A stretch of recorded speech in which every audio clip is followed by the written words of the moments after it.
Most of us have seen movies or TV shows where disaster strikes and the hero quickly grabs a backpack and heads off into the wilderness to survive. It looks thrilling and almost adventurous. But in reality, bugging out, leaving your home, your location during an emergency, isn't quite like Hollywood presents it to be. So, what really happens when you bug out? First, let's talk about what makes someone bug out in the first place. It could be anything from a natural disaster like a hurricane or a wildfire to civil unrest or even something as serious as a pandemic or government collapse. When things look dangerous or just completely impossible where you are, bugging out sometimes can seem like the best option to stay alive. But this decision is never easy. You're leaving behind your home, your community, and probably a lot of your supplies. And while the idea of heading for the hills may sound smart at the time, you need to ask yourself, do I have somewhere to go? How prepared am I to actually live away from my home for an extended period of time? Well, and once you've made that decision to bug out, the next challenge is going to be how to get there. Let's be honest, most people probably picture jumping in their car and speeding away. But in an actual real emergency, highways are probably going to be packed with traffic. Roads could be closed, or fuel could be hard to come by. And if you're on foot, your pace is going to be limited to how far you can walk each day and how much weight you can carry. It may be further limited if you're trying to stay hidden from others. You may have to stop frequently and hide. The gear that you packed may feel light and organized and wonderful for the first few miles, but after a while, that pack is going to get super heavy. And remember, you're probably going to have to deal with bad weather, rough terrain, or even people who have the same idea as you do and might not be so friendly.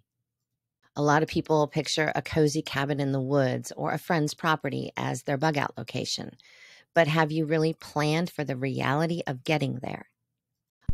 Do you have enough food and supplies stashed there to last you? Is it a secure place? Do you have fresh water? If not, you could end up in a worse situation than the place that you left and bugged out from. Living in the wild is not as romantic as it looks. You need shelter, you need food, you need clean water and warmth, and none of those things comes easily. Foraging for food and hunting is a skill that for some reason most people just think they're going to pick up along the way. But it takes knowledge and experience. Plus, food in the wilderness depends on the season. And bugging out isn't just about the physical challenges. It's also a huge mental and emotional strain. You're likely leaving behind people, pets, or valuable belongings. You might be constantly worried about whether you made the right decision, if you're headed in the right direction, or if your supplies will last. Stress levels will be super high, and that can lead to poor decision making. And physically, the toll is just as tough. If you're not in shape, walking miles every single day with a heavy load, setting up camp, and dealing with exposure to the elements is going to wear you down quickly. Injuries like blisters, sprains, or worse, and even dehydration can be serious setbacks when you're on your own. Security is another huge factor you have to consider. If things have really hit the fan, you're not the only one who's going to be desperate. Desperation can make people super unpredictable, and being out on the road makes you vulnerable. You'll need to constantly be aware of your surroundings and protect yourself and your group if you're traveling with one from all kinds of potential threats. And it's not just people you're going to have to worry about. Animals, especially in the wilderness, can be a problem too. You'll need to know how to store your food safely to avoid attracting wildlife and how to defend yourself if necessary.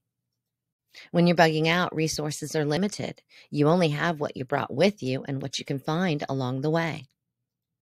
Water is one of the biggest concerns. Running out of it can be fatal. You need to know how to find and purify water sources. Food is going to eventually run out as well, no matter how stocked you are. And unless you're in an area where you can hunt, fish, or forage, you may find yourself going hungry right when you need the energy from food the most. Sometimes, actually, most of the time, the best option isn't to bug out at all, but rather to bug in. Stay where you are and secure your home. If your house is stocked with food, water, and supplies, and the threat isn't immediate like a fire or a flood, hunkering down is going to be the better choice. Bugging in also allows you to stay in a familiar environment where you have more control and more resources. Bugging out isn't a decision you should ever take lightly. While it's a critical part of prepping to have that plan for leaving your home in an emergency, the reality is far tougher than most people ever imagine. As with most things, the movies do make it look super easy. But in real life, surviving on the run takes a lot more than just a backpack and a good sense of direction.